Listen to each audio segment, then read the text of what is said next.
Hello friends, welcome to Mission IS.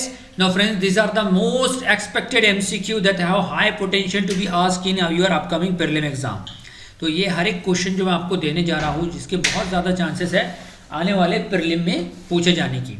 तो first question, अगर आपने पिछले क्वेश्चन नहीं देखे तो आई बटन पे क्लिक करके उसे एक्सेस कर सकते हो।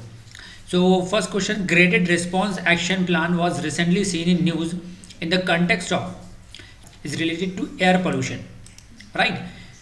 So for control of air pollution in Delhi and National Capital Region NCR was recently notified by the Ministry of Environment, Forest and Climate Change. इसका मेन आदेश है कि PM10 और PM2.5 जो कि एयर पोल्यूटेंट है उसको कम करना। Next question, which of the following pollutants are emitted by crop stubble burning. So इस वीडियो में भी मैं कोशिश कर रहा हूँ कि ज़्यादा से ज़्यादा ऐसे क्वेश्चन को इंक्लूड करूँ जो कि इन्वायरमेंट से रिलेटेड हो। तो इन्वायरमेंट पार्ट 1 ऑलरेडी आप इस वीडियो के होने के बाद या आई बटन पे क्लिक करके एक्सेस कर सकते हो। ज़्यादातर इन्वायरमेंट के क्वेश्चन होंगे। Next question, which of the following pollutants are emitted by crop stubble burning, यानी कि क्रॉप की कटाई के बाद जो बचता है उनको उसको जला देते हैं किसान लोग, तो उससे कौन कौन से गैसेस रिलीज होते हैं, right? Methane, sulphur dioxide, carbon monoxide, nitrous oxide, ozone. देखिए ओजोन रिलीज नहीं होता है। ओजोन तो खुद एक कंपाउंड है जो कि स्काई में रह रहा है। ओजोन लेयर डिप्लेशन होती है, राइट? तो ओजोन को छोड़कर चारों भी है, methane, sulphur, SO2, CO2 and NO2। तो option A 1, 2, 3, 4 only, right? Stable burning is the cheapest and less time consuming method but is an important source of emission of particulate matter and gaseous pollutant. Stable burning result in emission of the harmful gases such as carbon monoxide, nitrogen dioxide, sulfur dioxide and methane along with the particulate matter and hydrocarbons.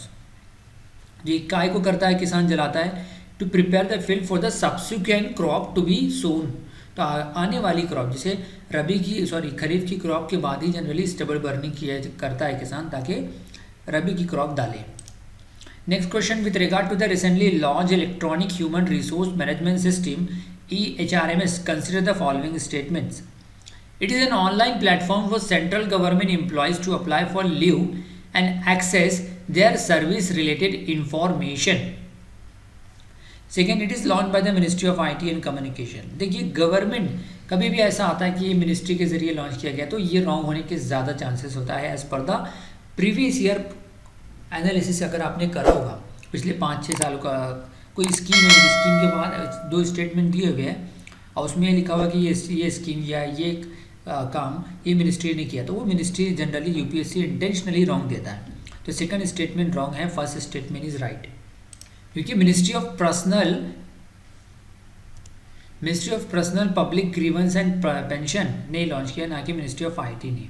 It is an online platform for central government employees to apply for leave and access their service related information. क्या है ये?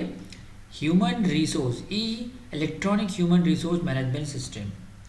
So this is the nothing but the ad of our most expected MCQ जो हमने 4 साल से prove किया कि हमारे दिए हुए क्वेश्चनों से एटलीस्ट 10%, यानी कि जितने भी हम क्वेश्चन प्रोवाइड करते हैं आपके GS पेपर फर्स्ट के टोटल 100 क्वेश्चनों में से एटलीस्ट 36 to 40 क्वेश्चन डायरेक्टली और इनडायरेक्टली पूछे जाते हैं, जिसका मात्र फीस 360 रुपये है। सो नेक्स्ट क्वेश्चन में जाने से पहले, India's biggest scholarship test for the UPSC civil service exam is nothing but the Unacademy Combat, compete, crack and conquer।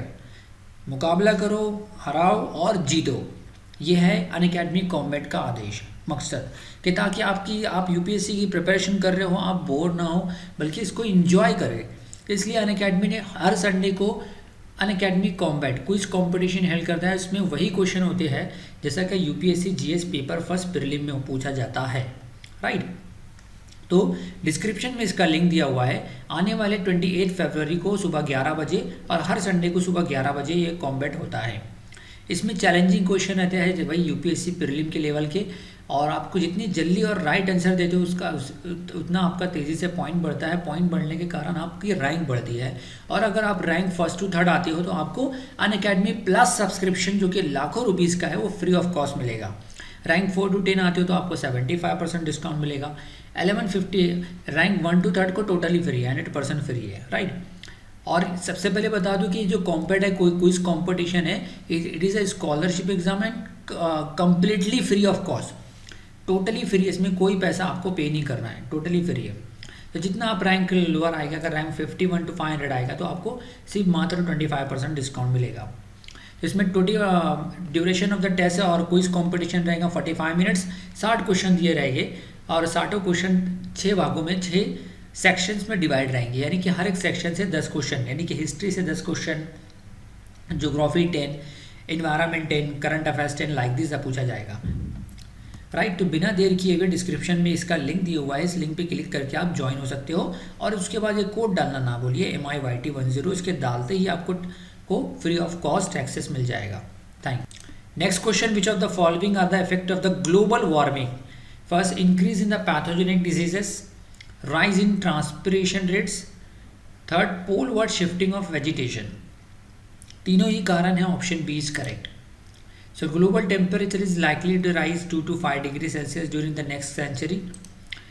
Next question, which of the following are included in the new categorisation of industries based on their pollution load by the environment ministry? So red category है, orange category है, green category है। Industry की 3 categories है। Red बोले तो बहुत ज़्यादा वो पोल्यूशन इमिट कर रहा है, ऑरेंज कम और ग्रीन बोले तो ना के बराबर कर रहा है। येलो कैटेगरी में नहीं आता है। राइट, तो option 1, 2, 3, statement 1, 2, 3 is right, option A is correct. Right, the new category of white industry which is practically non polluting will not be require environmental clearance and consent and will help in getting the finance from lending institution, यानी bank वगैरह उसको आसानी से loan दे सकते हैं।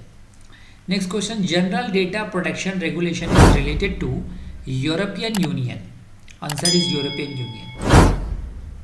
सो अगर if you want to access, आपने हमारे क्वेश्चनों की क्वालिटी देखा है ना, तो अगर हम हमारे क्वेश्चन को एक्सेस करना चाहते हो या सब्सक्राइब करना चाहते हो तो हमसे कांटेक्ट कर सकते हो इस नंबर पे 9270241912 पर।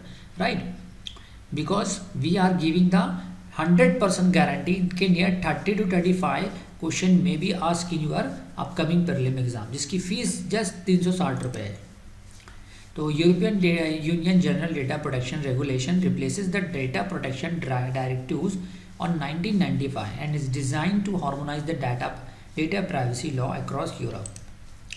Next question, with reference to the comprehensive environmental pollution index, consider the following statement. The index captured the various dimensions of environment quality including air, water and land. बिल्कुल सही है। A higher CEPI score indicates a greater level of pollution. This is also right. जितना CEPI comprehensive environmental pollution index ज़्यादा बताएगा उतना pollution level ज़्यादा रहेगा। Right, and the index is develop by the NITI Aayog. मैं बार बार बोल रहा हूँ कि ऐसी कोई कि that is develop by that ministry या develop by NITI Aayog, like this, ऐसे स्टेटमेंट रॉन्ग होते हैं। ये हमारा, मैं आपको एक क्लू, एक हिंट दे रहा हूँ आने वाले प्रीलिम एग्जाम के लिए। तो ये जो इंडेक्स है central pollution control board CPCB बनाता है, ना कि नीति आयोग। तो option 3 is wrong, sorry statement 3 is wrong. तो option 1 and 2 is correct only. अब स्टेटमेंट 1 and 2 इज करेक्ट, मतलब ऑप्शन बी इज करेक्ट।